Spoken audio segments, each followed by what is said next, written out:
প্রণবে সর্বমন্ত্রের সমন্বয়।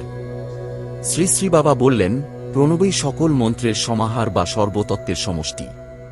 যেমন শঙ্খ বাজে, কিন্তু তার নিজস্ব একটি ধ্বনি থাকে। ঘণ্টা বাজে, তারও একটি বিশেষ ধ্বনি থাকে। মৃদঙ্গের একটি ধ্বনি আছে। কাসরেরও নিজস্ব একটি ধ্বনি রয়েছে।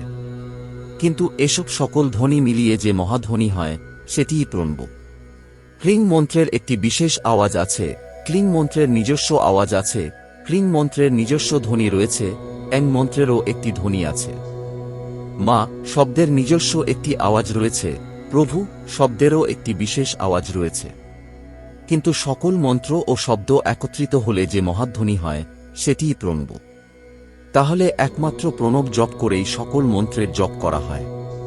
এই কারণে প্রণবকে মন্ত্ররাজ বলা হয়। প্রণবই সর্বমন্ত্রের সমন্বয়, সর্বমতের সমন্বয় এবং সকল তত্ত্বের সমন্বয়।